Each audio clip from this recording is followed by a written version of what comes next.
What's going on, Solid Steppers? What's up, Tech the Titans 2.0? This is Miss Ward coming to you right now. I'm riding up I-10, headed toward Gainesville. Stopped into Tallahassee Marcone, pick up parts this morning. Getting ready to have a phenomenal week. I hope everyone enjoyed your weekend because I definitely enjoyed mine. So this morning I want to talk about process and practice. I think it's really important that at this stage in the game, we got a quarter left in the year, that you reflect over the previous 9 months and take the time to look at month by month, look at your sales. Even if I'm not even asking you to do ticket average. I'm just telling you to look at your sales per month. Reflect on what was the difference in your sales. Was it the time of year? Was it the volume? Was it the vendors you were dealing with? Was it COD? Was it zip codes and areas you were working in? What was the difference? Then what I need you to do is take a lot of those areas and start looking at practices that you can put in place, processes you can put in place and you can practice on a daily basis to make sure your business runs smoothly so that you can get to not only profit, but some profit you can save. At this particular point, everything we do in business basically goes right back into the business. But you want to get to the point where you have enough run over where you can start doing investments, doing things to transition out of the business if that's what you want to do, into another area of opportunity, taking that money and putting it in cash flowing assets, which is always a win because you see how hard Miss Ward works. So the goal for Miss Ward is to make sure I'm putting it in places and investing in myself. Number one, educating myself, leveling up as far as training, leveling up as far as business management and individual growth.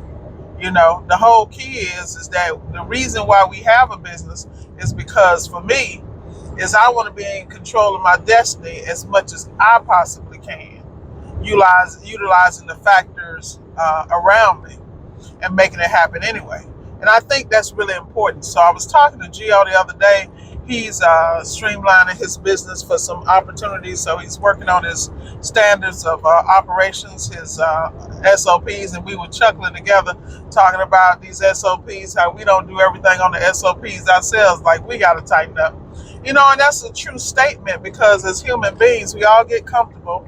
We all feel like we have another way to do it or we can do a shortcut. And I'm going to tell you, let me explain something to you. I did a shortcut yesterday.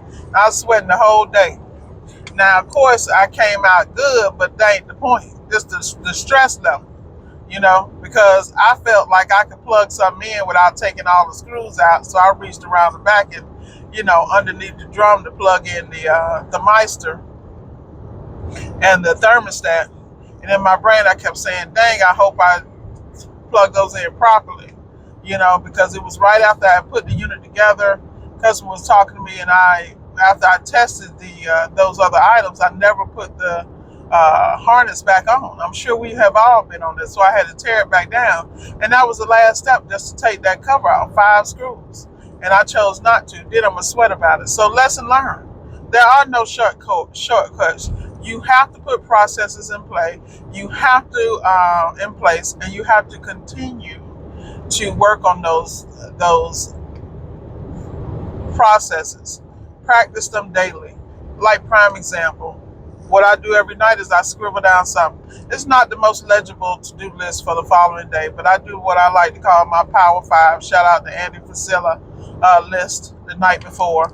It's not perfect. Then I get up in the morning, clean that list up. I scrub that list, make sure that I put additional details in, eliminate anything I don't need, and then I reflect on the day in front of me of how can I eliminate something? How can I repurpose a step and make myself more efficient to get everything I need to be done at the level of excellence that I expect?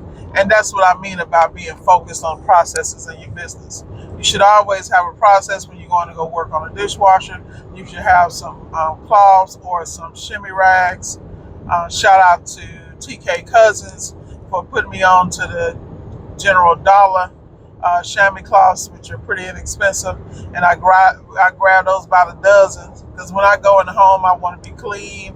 I want to be able to grab any water, whether I'm working on a refrigerator defrost issue or whether I'm dealing with a dishwasher issue. But that goes back to steps, processes, and practices. At the end of the day, most of us have been doing this long enough to where we pretty much know what we need when we go somewhere.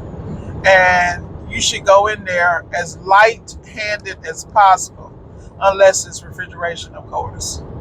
But at the end of the day, you want to make sure you have practices in place and processes in place so that someone can slide in your position, follow your lead, and do exactly what you have on that paper.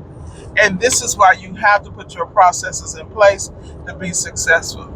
At the end of the day, you want to make sure, even if your business is disrupted or something happens to you, that the business is still running, you can pay the bills, you can feed your family. This is so, so important.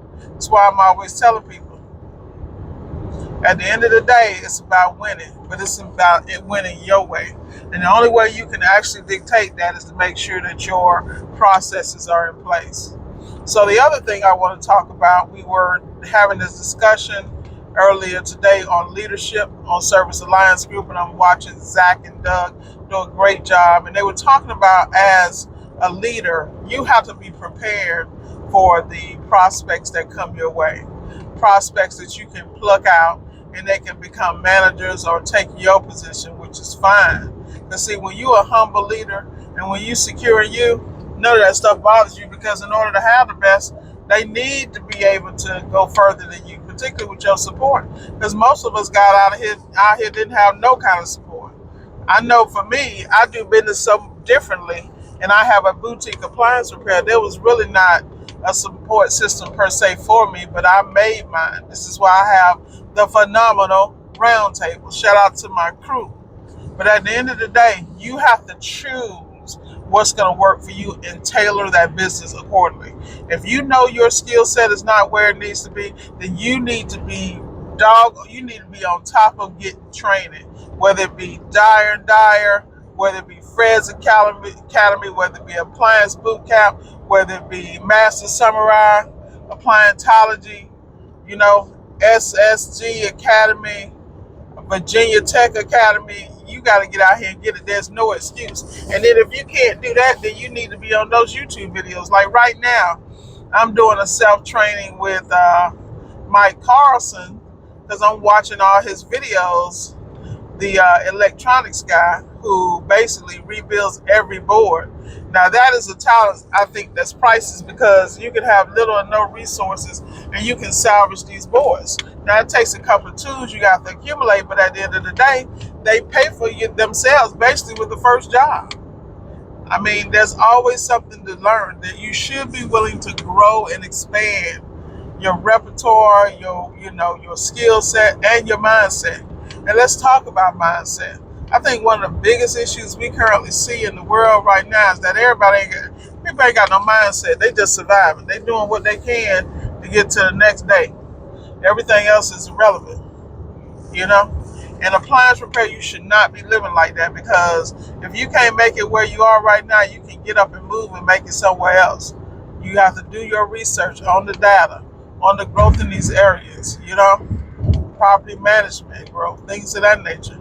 But at the end of the day, all you have to do, I think I've said end of the day 20 times. I got to find another phase. You have to be responsible for you. You have to get out your own way, and you have to be focused on the process and practicing those processes. I try to go to sleep every night at a certain time. I get up early. I make sure I get my workout in, no matter where I am.